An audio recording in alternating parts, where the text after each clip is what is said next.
मित्रों,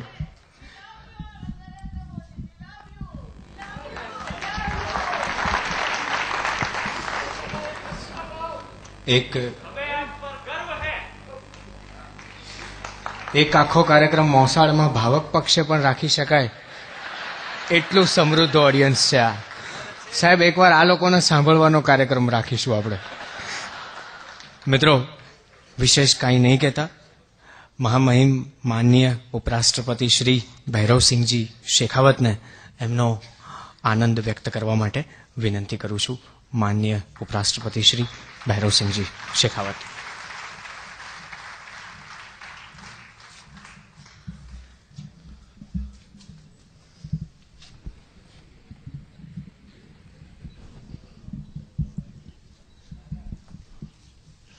गुजरात के माननीय मुख्यमंत्री श्री नरेंद्र मोदी जी, सांसद Shri Digvijay Singh ji, image book culture trust के अध्यक्ष श्री नवीन भाई दवे, श्री सुरेश भाई दलाल जी, श्री गोपाल दवे जी, उपस्थित सज्जनों व देवियों, मैं सबसे पहले तो आपसे प्रार्थना करना चाहूंगा कि मैं श्री नरेंद्र मोदी की लिखित कविता की जाल में फंस गया हूं. मुझे उससे मुक्ति चाहिए. जिस समय नरेंद्र भाई ने मुझे इस पुस्तक का विमोचन करने के लिए बात की तो मैं समझ रहा था कि मेरे से मजाक कर रहे हैं. मैंने इनकी बात पर विश्वास नहीं किया कि कविता लिखी है, और यह भी विश्वास नहीं था कि कविता लिख सकते हैं. लेकिन इस पुस्तक जब मेरे हाथ में आई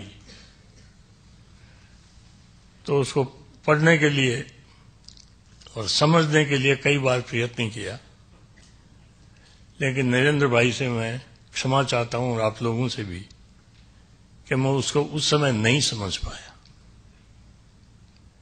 लेकिन आज के इस कार्यक्रम में आने के पश्चात इस कविता को मैं समझा हूं, और मुझे इस बात की प्रसन्नता है कि कविता को जिस रूप में रखा गया है उसे नरेंद्र भाई का जीवन क्या है, इनकी अभिलाषा क्या है, जनता की सेवा किस प्रकार से करना चाहते हैं, उसका एक सही मानों में घोषणा पत्र है.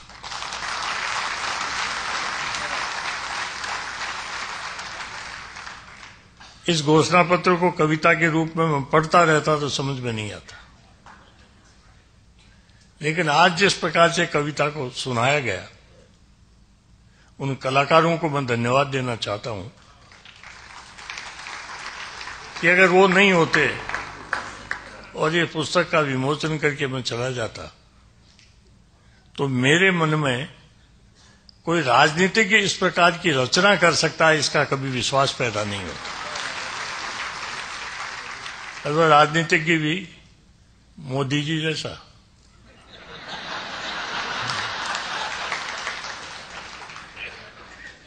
लेकिन मुझे इस बात की खुशी है कि इन्होंने अपनी भावनाएं व्यक्त कर राजनीति के प्रति विश्वास पैदा किया है.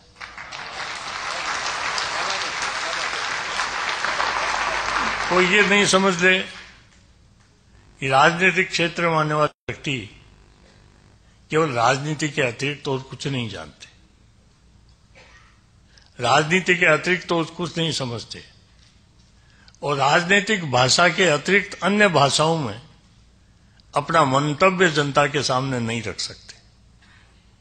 लेकिन इस कविता के माध्यम से इन्होंने प्रत्यक्ष रूप में अपना घोषणा पत्र ही नहीं रखा, राजनीति के क्षेत्र में आने के पश्चात आदमी किन किन विषयों पर विचार कर सकता है और किस किस माध्यम से जनता को आश्वस्त कर सकता है, ये सारे माध्यम इन्होंने सामने रखे. और मुझे थोड़ा समझता मैं जरूर हूं, लेकिन बोल नहीं सकता। गुजराती में जो कुछ कहा गया उसको मैंने समझ लिया, लेकिन बोलना मेरा कठिन है। मैं मोदी जी को इतना ही कहना चाहूंगा कि आपने जिस प्रकार की कविता की रचना की है, उससे प्रेरणा तो मुझे बहुत मिली है कि मैं भी राजस्थानियों को बुलाकर राजस्थानी कविता उनके सामने रखूं।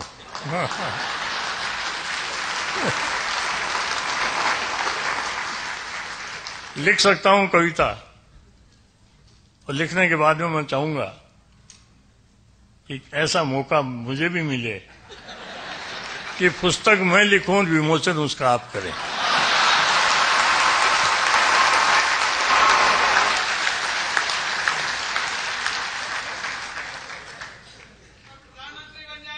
हैं? वहां प्रधानमंत्री कोई रुकावट नहीं कि प्रधानमंत्री होते हुए पुस्तक का विमोचन कर सकते हैं। हमें भी निमंत्रण मिले। मैं निमंत्रण तो आपके बिना निमंत्रण नहीं दूंगा, तो हाल में कौन आएगा?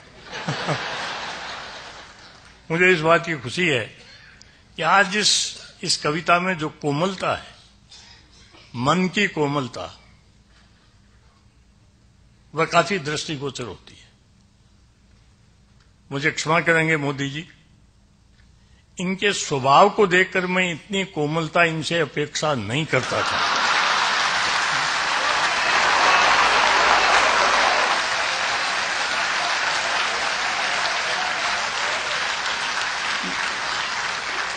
लेकिन आज प्रत्यक्ष में इनका दोनों स्वरूप मैंने देख लिया, कितने कोमल हैं, कितने कठोर हैं। कोमलता पर तो इन्होंने कविता का रचना कर दी, अब के मैं चाहूंगा कठोरता पे भी आप निबंध की रचना करें। दोनों में सामंजस्य कैसे हो सकता है, उसका फिर हम विचार करेंगे। मुझे खुशी है कि आज आप सब लोगों ने यहाँ आकर इस कार्यक्रम को बहुत ही अच्छा रंग दिया। इस कार्यक्रम के कारण से एक साहित्य के प्रति आपकी भावना जागृत हुई है। मैं विश्वास करता हूं कि भावना इसी प्रकार की बनी रहेगी।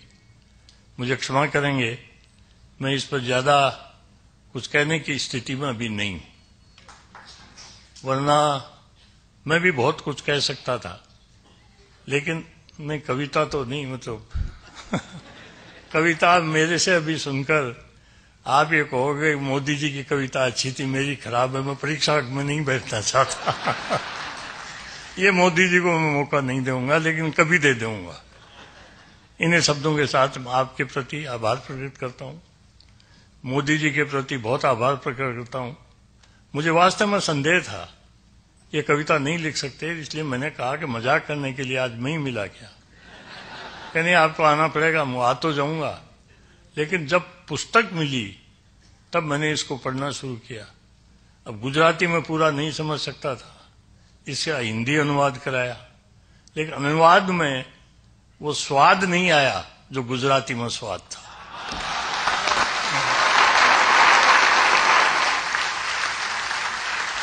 कविता का स्वरूप जिस भाषा में और जिस मन से लिखा गया है उसी प्रकार से प्रकटीकरण होगा तो कविता के प्रति लोगों की रुचि पैदा होगी। कविता का भाव क्या है इसके प्रति आस्था प्रकट होगी।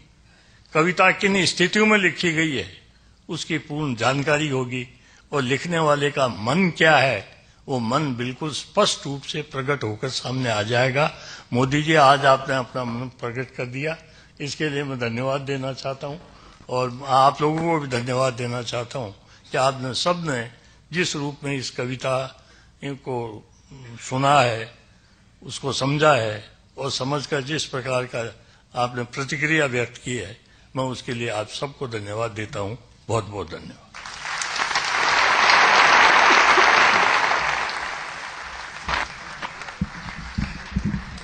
Thank you very much.